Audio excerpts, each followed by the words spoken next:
প্রিয় সংগ্রামী বন্ধুগণ, আমরা বলতে চাই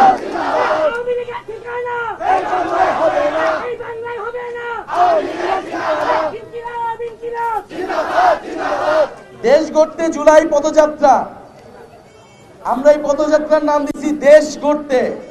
নতুন দেশকে আমরা চাই, আমরা পুরনো দেশ তো চাই না। আমরা নতুন দেশের জন্য গণ অভ্যুত্থান করছি, নতুন বাংলাদেশের জন্য। সেই দেশ গড়ার জন্য জুলাই পদযাত্রা, নতুন মানিকগঞ্জ গড়ার জন্য এই জুলাই পদযাত্রা।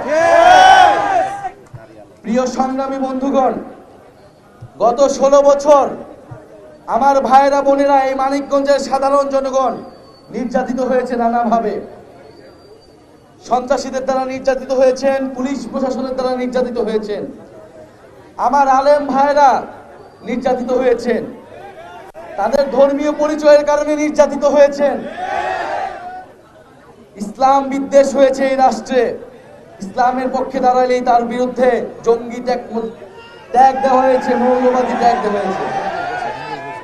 আমাদের হিন্দু জনগোষ্ঠীর উপর তাদের জমি দখল করা হয়েছে, সম্পত্তি দখল করা হয়েছে। আওয়ামী লীগ নিজেদের বলে অসাম্প্রদায়িক, নিজেদের বলে ধর্মনিরপেক্ষ, এবং এই কথা বলে সবচেয়ে বেশি সম্পত্তি দখল করছে আওয়ামী লীগ হিন্দুদের। এই সত্য কথাটা আমাদের বলতে হবে, আমাদের সনাতন ভাইদেরকে ওই কথাটা বুঝতে হবে। আপনারা কোনো নিজেদেরকে কোনো দলের কাছে বর্গা দিবেন না। আপনারা বাংলাদেশের জনগণ, বাংলাদেশের প্রত্যেকটা জায়গায় আপনার হক রয়েছে, যেরকমটা মুসলমানের রয়েছে সেরকমটা আপনার রয়েছে। আমাদের নারীরা এই জুলাই গণ অভ্যুত্থানে আমাদের মা খালারা আমাদের পানি খাইয়েছে, আমাদের জন্য নামাজ পড়ে দোয়া করেছে। এই জুলাই গণ অভ্যুত্থান আমাদের মায়েদের দোয়ার জন্য সফল হয়েছে।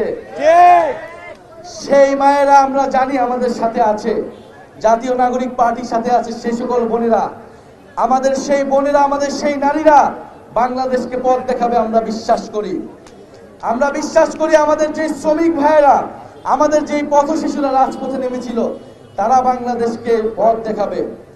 প্রিয় সংগ্রামী বন্ধুগণ, আমরা বলে দিতে চাই, যারা 16 বছর নির্যাতিত হয়েছেন, গুম হয়েছেন, বিএনপি জামাতের হাজারো তরুণ নেতা কর্মীরা, তৃণমূলের কর্মীরা নির্যাতিত হয়েছেন, বাসায় থাকতে পারেন নাই, গ্রেফতার হওয়ার ভয়ে পালিয়ে পালিয়ে বেড়াতে হয়েছেন।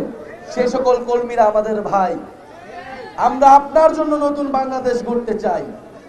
প্রিয় সংগ্রামী বন্ধুগণ, আমরা বাংলাদেশের নির্যাতিত মজলুম মেহনতি মানুষ, নারী পুরুষ হিন্দু মুসলমান সকলের বাংলাদেশ বিনির্মাণ করতে চাই। সেই উদ্দেশ্যে এই পদযাত্রা। ইনশাআল্লাহ আমরা নতুন মানিকগঞ্জ, নতুন বাংলাদেশ আপনাদেরকে উপহার দিব। আপনারা আমাদের সাথে থাকুন, আপনারা ইনসাফের সাথে থাকুন, বৈষম্যহীন দুর্নীতিহীন বাংলাদেশের পক্ষে থাকুন। ইনকিলাব ইনকিলাব। সন্ত্রাসীরা গোপালগঞ্জের সাধারণ জনগণকে সেদিন আমাদের সাথে এসে মিলিত হতে দেয়নি। বাস আটকে দিয়েছিল, ফেরি বন্ধ করে দেওয়া হয়েছিল। আওয়ামী লীগের যেটা চরিত্র সেটা নতুন করে আমরা আর বলতে চাই না। এই আওয়ামী লীগকে বাংলাদেশের জনগণ পরাস্ত করেছিল। আওয়ামী লীগ যদি আবারও মাথা উঁচু করে দাঁড়াতে চায়, বাংলাদেশের জনগণই তাদেরকে পরাস্ত করবে। পদযাত্রা, এটা আমরা মার্চ টু গোপালগঞ্জ বলছি, এই কারণে নাকি সন্ত্রাসী হামলা হয়েছে। পদযাত্রাটাকে আমরা মার্চ বলছি, এই কারণে সন্ত্রাসী হামলা হয়েছে। যখন আপনার উপর হামলা করা হয়, সন্ত্রাসী হামলা করা হয়, আপনি যখন ভিকটিম, তখন সেই ভিকটিমকে অপরাধী করার চেষ্টা করা হচ্ছে। আমরা কেন গোপালগঞ্জে গিয়েছি? গোপালগঞ্জে প্রোগ্রাম করা কি বারণ? গোপালগঞ্জ কি শুধু আওয়ামী লীগের ঘাঁটি থাকবে? গোপালগঞ্জে আমরা ঘোষণা দিয়েছি, গোপালগঞ্জের প্রত্যেকটা গ্রামে আমরা কর্মসূচি করব, প্রত্যেকটা উপজেলায় আমরা কর্মসূচি করব। জাতীয় নাগরিক পার্টি প্রত্যেকটা ঘরে ঘরে যাবে গোপালগঞ্জে, এবং কোনো ভয় ভীতি দেখিয়ে নয়, ভালোবাসা দেখিয়ে গোপালগঞ্জ মানুষ আমাদের পাশে এসে দাঁড়াবে।